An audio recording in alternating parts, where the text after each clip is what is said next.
Bonsoir à tous, ravi de vous retrouver pour ce journal de 22 heures dont tels sont les faits saillants de l'actualité.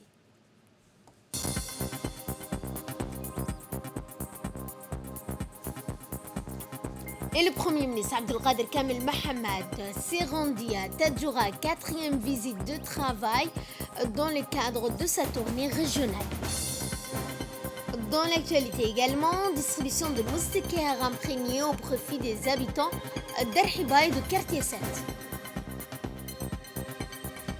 Aux nouvelles du monde concernant la Covid-19, eh bien, l'horizon se dégage pour des millions d'Européens. Bonsoir à tous et nous allons à Tadjoura en ce début de journal où le Premier ministre Abdelkader Kamel Mohamed, accompagné d'une délégation ministérielle, s'est rendu à Tadjoura, quatrième étape de sa tournée. En effet, après Dikil, Ali Sabié, Obok, c'est la ville blanche, Tadjoura, qui a accueilli le Premier ministre accompagné de certains membres du gouvernement ainsi que du secrétaire général de la primature, Naguib Abdallah.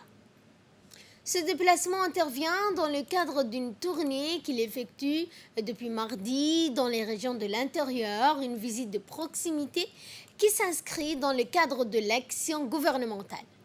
Accueillie en grande pompe par les Tadjouriens, la délégation conduite par le Premier ministre comprenait le ministre de l'Intérieur, Saïd Ben Hassan, le ministre de l'Éducation nationale, Moustapha Mohamed Mahmoud, le ministre de la Santé, Dr Ahmed Roubel Abdili, ainsi que le ministre de la Décentralisation, Qassim Haroun Ali, les parlementaires, la société civile.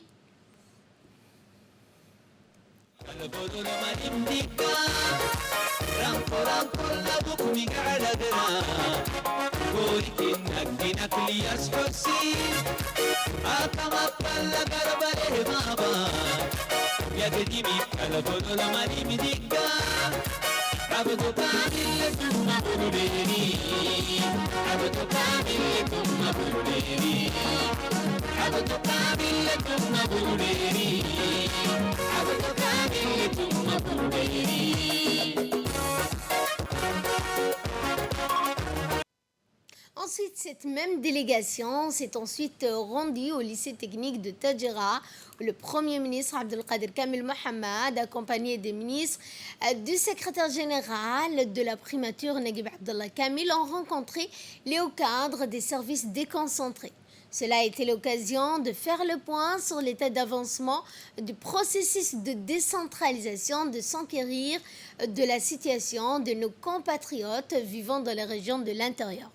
Une série d'échanges s'est tenue avec les membres des services déconcentrés de l'État, la population de la ville blanche, au LIC de Tadjoura. Eh bien, ces discussions de concertation dont les membres du gouvernement ont suivi avec attention s'inscrit dans une perspective de renforcement du développement des régions de l'intérieur, du renforcement également des déconcentrations des services et l'amélioration du niveau de vie des populations de cette région. Des grands projets ont été également inaugurés dans la citerne d'eau, au centre de pompiers, la visite du centre d'autonomisation des femmes, du bureau de l'ANPI, le guichet social et enfin une pépinière créée à l'école 3.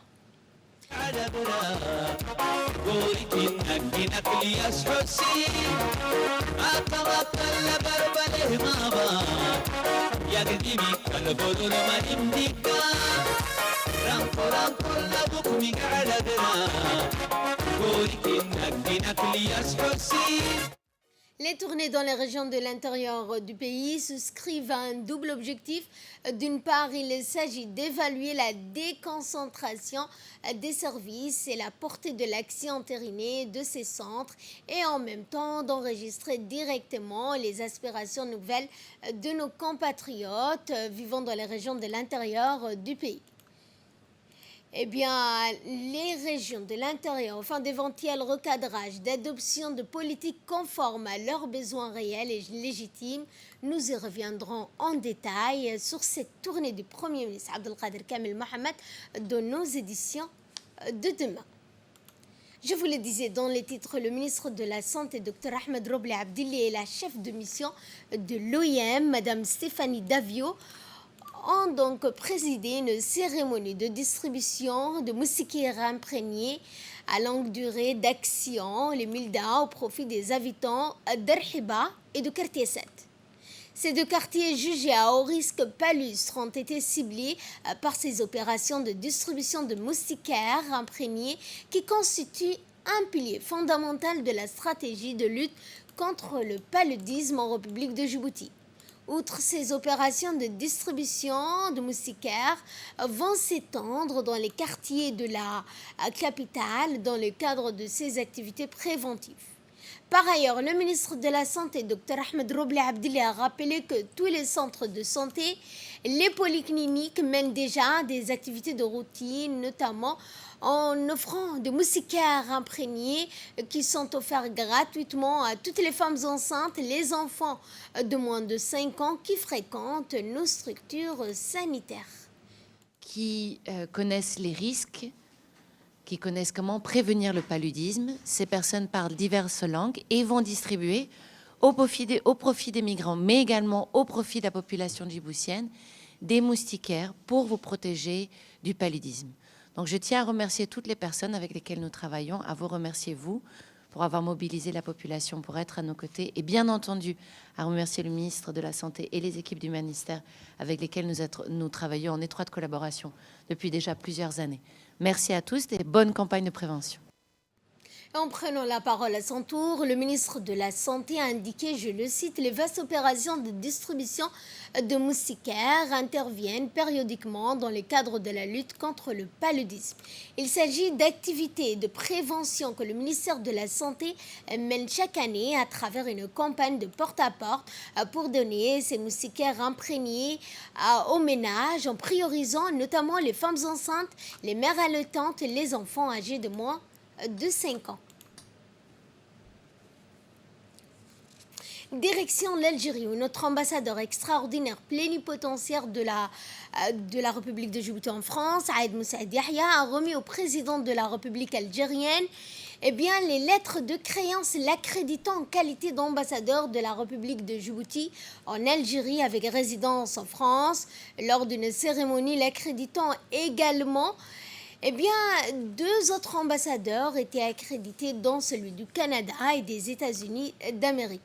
Suite à cette remise des lettres de créance, l'ambassadeur a eu une audience privée avec le président de la République algérienne en présence du ministre des Affaires étrangères et de la communauté nationale ainsi que du directeur de cabinet.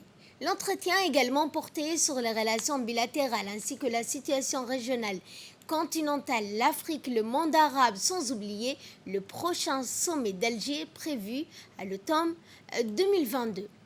Et comme il est de coutume en Algérie, à la fin de cette audience, notre ambassadeur a fait une déclaration à la presse dont voici la teneur. L'honneur et l'immense privilège aujourd'hui de remettre au président de la République, son Excellence Abdelmejid Tebboune, les lettres de créance par lesquelles son frère, le président de la République, Ismaël Omar Guelleh, a bien voulu me nommer ambassadeur auprès de ce grand pays, de ce pays ami de la République algérienne démocratique et populaire. Nous avons, avec le président de la République, évoqué les relations entre les deux pays qui n'ont, depuis 1977, à l'indépendance de la République de Djibouti, à ce jour, connu aucun nuage. Nous sommes la République de Djibouti et la République algérienne démocratique et populaire, appartenant à des sous-groupes régionaux. Nous sommes membres de la Ligue arabe où nous nous asseyons l'un à côté de l'autre avec la lettre JIM, que ce soit Djibouti ou Al-Jazair. Nous sommes au sein de l'Union africaine également des partenaires où nous avons servi à plusieurs reprises dans le cadre du CPS, du Conseil de paix et de sécurité. Récemment, nous avons mené également une bataille ensemble à l'Union africaine pour vous dire que les relations sont excellentes et qu'ils se conjuguent au pluriel. L'Algérie, qui a joué et joue un rôle dans la situation de notre sous-région, de l'Afrique de l'Est, de la Corne de l'Afrique. Nous avons eu l'occasion de féliciter, de remercier le président de la République pour les préparatifs du sommet d'Alger, de la Ligue arabe. Et nous lui avons renouvelé la confiance pleine et entière du peuple et du gouvernement de la République de Djibouti en la présidence algérienne du sommet, qui sera une occasion unique pour traiter des questions arabes, mais également arrimées aux questions africaines dans un monde globalisé.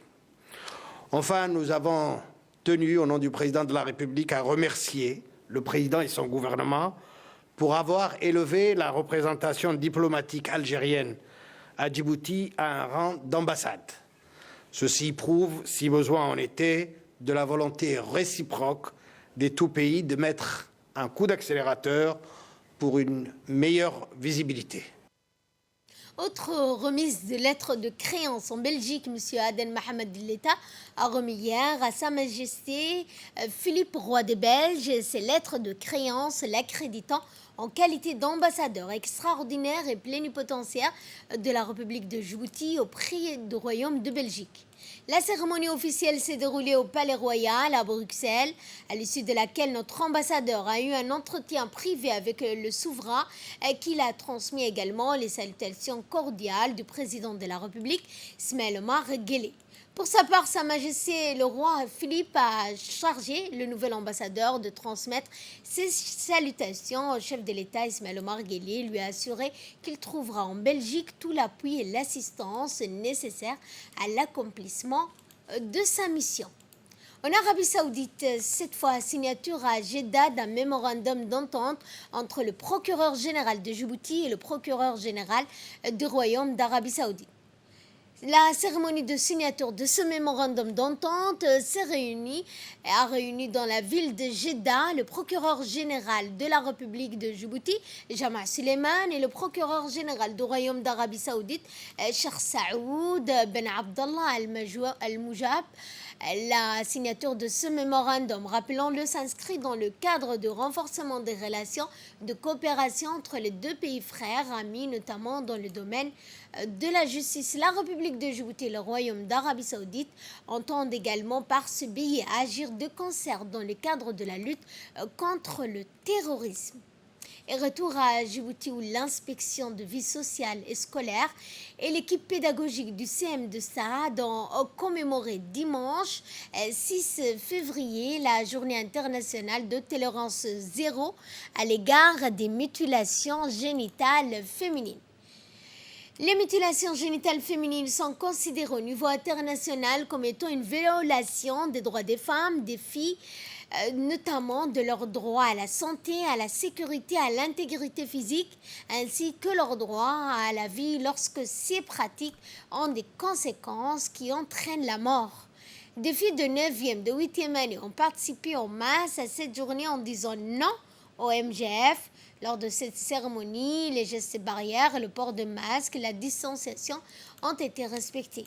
L'inspection de vie scolaire considère que cette journée a été un succès. Dans le cadre de la lutte contre le trafic d'êtres humains, une opération de rapatriement de plus de 650 personnes arrêtées en situation irrégulière, des investigations ont été menées par les OPJ, des éléments du détachement de la police de Dikil et ont permis de mettre la main sur 6 individus impliqués dans ce réseau de trafic d'êtres humains. Ces derniers profitent de la vulnérabilité des victimes pour leur soutirer de l'argent en leur promettant un voyage vers la péninsule arabique. Ces réseaux de trafiquants arrêtés seront traduits devant la justice pour répondre de leurs actes. À ce propos, le chef de la police met en garde les Dikilois des conséquences de tels actes. Et de là, nous passons à ce qui domine l'actualité internationale. Nous allons parler de Covid-19. L'horizon se dégage pour des millions d'Européens. Un certain sentiment de liberté a envahi les rues, notamment de Stockholm, en ce premier jour sans restrictions sanitaires. Si les habitants de la capitale suédoise ont à peine remarqué la levée des dernières mesures, l'ambiance reste plus détendue au-delà de la Suède. L'horizon se dégage pour des millions de citoyens européens. Devant le Parlement, le Premier ministre britannique s'est ainsi dit optimiste pour une levée des restrictions restantes plus tôt que prévu. Idem en France, où le porte-parole du gouvernement a évoqué un possible terme au pass vaccinal fin mars, début avril. Passe assurer les membres du convoi de la liberté et des opposants aux mesures gouvernementales qui manifesteront à Paris ce dimanche. Et c'est sur ce point que ce journal touche à sa fin. Merci à vous de l'avoir suivi et excellent week-end à toutes et à tous.